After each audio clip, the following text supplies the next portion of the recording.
ये सांप की कहानी सांप और सपेरे के रहस्यमयी संबंधों पर आधारित है। एक गांव में एक सपेरा रहता था। उसके पास अलग अलग तरीके के कई सांप थे जिन्हें वह अपने साथ बाहर ले जाकर खेल दिखाता था और इसी से उसका जीवन यापन होता था। एक बार की बात है, सपेरा शाम को अपने काम से कहीं बाहर जाता है और जब वह कुछ घंटों के बाद वापस आता है तो उसके सारे सांप घर से गायब होते हैं।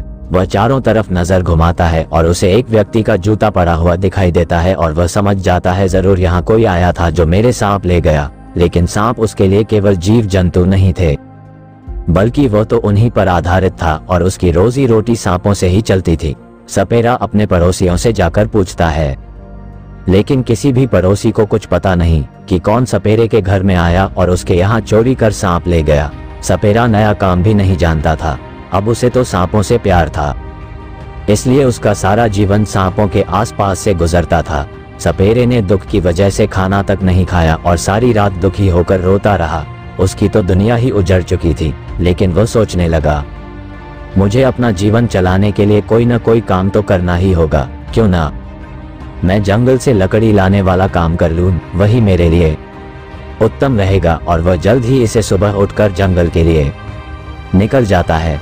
जंगल पहुंचते ही वह नदी के किनारे एक सूखे गिरे हुए पेड़ की लकड़ियां काटने लगता है। कुछ घंटों की मेहनत के बाद उसने बहुत सी लकड़ियां इकट्ठी कर ली और सभी को एक साथ बांधकर वापस अपने घर के लिए निकलने लगा। तभी उसकी नजर एक बहुत विशाल सांप पर पड़ी। सांप एक पत्थर के बीच में कुंडली मारे बैठा था। सपेरे को सांप की कुंडली कुछ अलग सा एहसास करवा रही थी। उसे डर भी लग रहा था क्योंकि ऐसा सांप उसने आज तक नहीं देखा था। यहाँ सांप सुनहरा दिखाई दे रहा था और इसकी आंखों में एक सम्मोहन छुपा हुआ था। यदि इसे कोई देख ले तो देखता ही रहे। ऐसी अद्भुत काया से भरा हुआ विशाल सांप जिसने सपेरे का मन मोह लिया था। सपेरा सांप पकड़ने में माहिर है, इसलिए वह अपना सम्मोहन हटाते हुए सांप की तरफ धीरे धीरे बढ़ता है और उसके पीछे से जाकर सर से पकड़ लेता है। सपेरे की पकड़ते ही सांप एकदम शांत हो जाता है। सपेरा लकड़ियों को फेंक सांप को लेकर जंगल से वापस आ जाता है। सपेरा बहुत खुश था क्योंकि उसे जीने का सहारा मिल चुका था, लेकिन उसे क्या पता कि यह सांप तो अलग ही था और कुछ दिनों में सपेरे को भी यह महसूस होने लगा।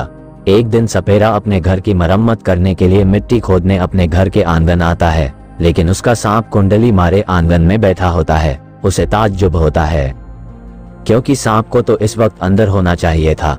वह बाहर कैसे आया और वह सांप को पकड़कर दोबारा अपने पिटारे में बंद कर देता है और वापस आकर उसी जगह मिट्टी खोदने लगता है जहां सांप कुंडली मारकर बैठा था। और थोड़ी सी ही मिट्टी खोदने के बाद उसे कुछ सोने के सिक्के मिलते हैं।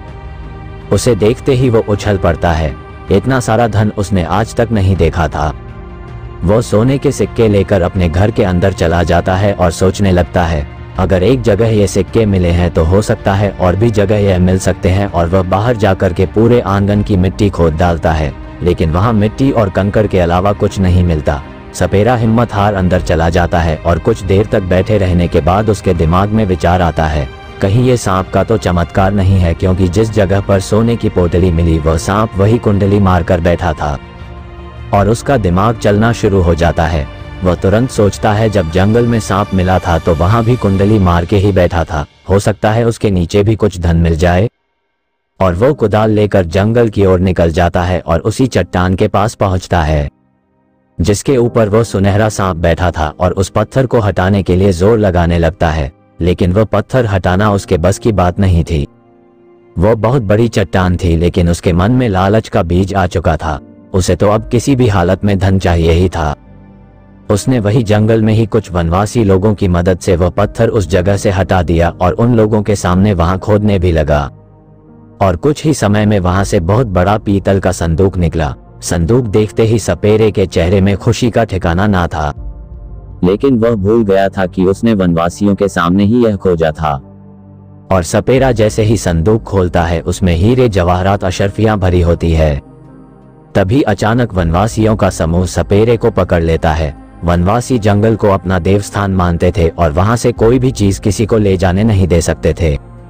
सपेरा गुस्से से उनका विरोध करने लगता है, लेकिन वनवासी उसकी कोई बात नहीं सुनते और उसे अपने साथ ले जाकर अपने सरदार के सामने खड़ा कर देते हैं और यहाँ घटित हुई सारी बातों को बता देते हैं। वनवासियों का सरदार बहुत जालिम होता है और जंगल में किसी भी घुसपैठ करने वाले को मौत की सजा देता है। और सारी बात सुनते ही सरदार सपेरे को भी पहाड़ी के ऊपर से घने जंगलों में फेंकने का आदेश देता है और सरदार का आदेश पाते ही वनवासी उसे उठाकर पहाड़ी से नीचे फेंक देते हैं और सपेरे की लालच से उसकी रहस्यमयी कहानी का अंत हो जाता है।